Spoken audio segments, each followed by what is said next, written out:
గమనించారు ఒకటి, తెలంగాణ రాష్ట్రం రావడానికి కారణమైన 1200 మంది విద్యార్థుల ఆత్మ బలిదానాలు, తెలంగాణ యోధులు వాళ్ళ శవాల మీద కుర్చీ వేసుకొని కూర్చుంది ఒక కుటుంబం. బంగారు తెలంగాణ చేస్తా అనింది, దళితుడిని ముఖ్యమంత్రి చేస్తా అనింది, బంగారు కుటుంబం చేసుకున్నారు.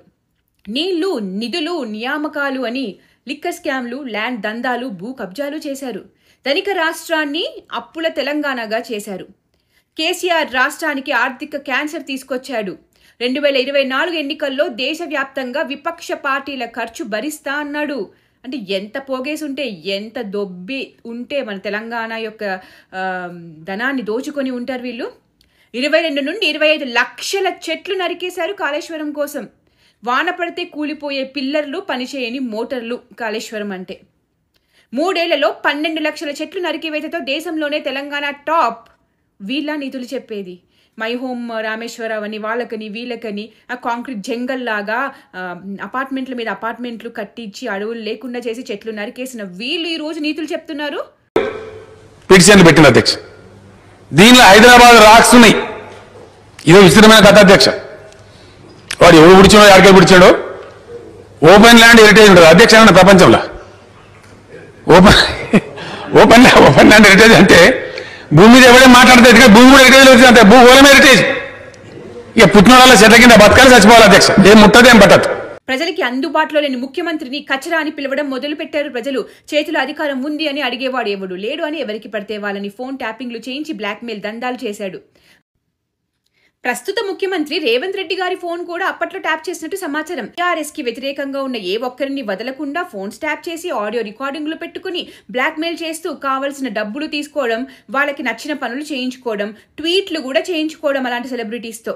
కొందరు హీరోయిన్స్ జీవితాలు నాశనం చేసి వాళ్ళు హైదరాబాద్ వైపు చూడకుండా చేశాడు. గులాబీ దొంగలందరూ కలిసి ప్రజల మీద బెట్టింగ్ యాప్స్ రుద్ది ఎందరో అమాయకపు యువత ప్రాణాలు పోవడానికి కారణం అయ్యింది ఎవరు? ఇప్పుడు చూస్తే ఆ బెట్టింగ్ బ్యాచ్ అంతా ఈ గులాబీ దొంగలు కాదా? తెలంగాణలో వర్షం వస్తే ముఖ్యంగా హైదరాబాద్ పరిస్థితి ఇది. చిన్న వర్షం కూడా నగరం తట్టుకోలేదు. గ్లోబల్ వార్మింగ్ ఎక్కువైపోయింది, ఎండలు మండిపోతున్నాయి, వర్షాలు లేనే లేవు, వస్తేనేమో ఇలా ఉంది నగరం పరిస్థితి.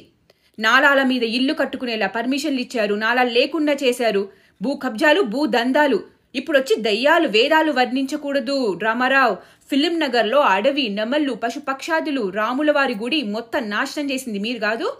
ఒక నగరం కానీ ఒక రాష్ట్రం కానీ ఎదగాలి అంటే ముఖ్యంగా పరిశ్రమలను ఆకర్షించాలి, ఉపాధి అవకాశాలు సృష్టించాలి. అందులో ముఖ్యంగా అంతర్జాతీయ పరిణామాలన్నింటినీ కూడా తట్టుకొని నగరాలు పెరగాలి.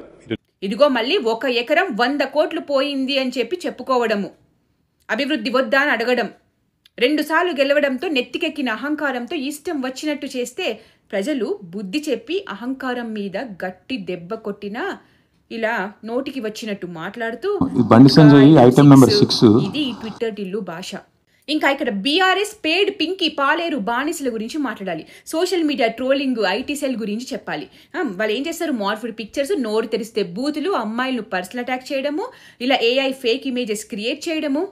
కాకపోతే నెమళ్ళు ఏడ్చిన వీడియో, అందరినీ కదిలించిన వీడియో అది ఫేక్ కాదు, నేనే స్వయంగా తీశాను ఆ వీడియో అని ఆ విద్యార్థి చెప్పాడు. తన దగ్గర ఇంకో 2-3 వీడియోస్ కూడా సేమ్ అలానే ఉన్నాయట, అది ఫేక్ కాదు అని.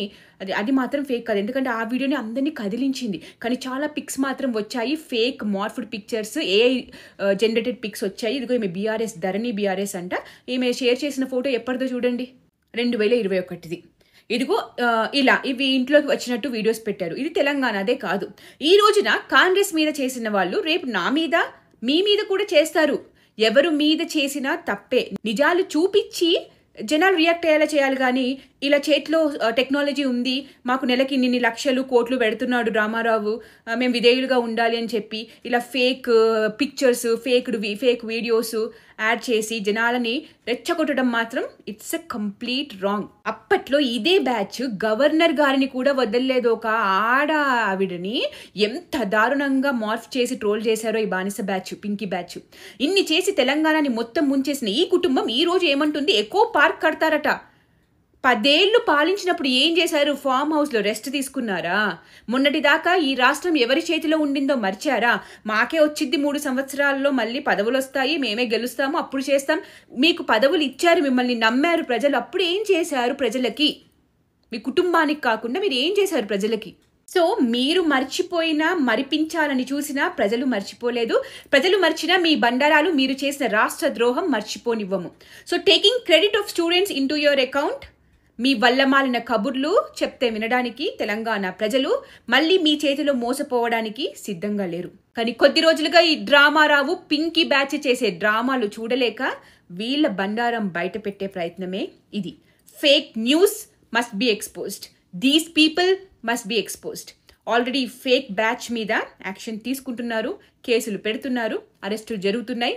Strictest action must be taken on this fake torts and fake news peddlers. జై భారత్, జై హింద్.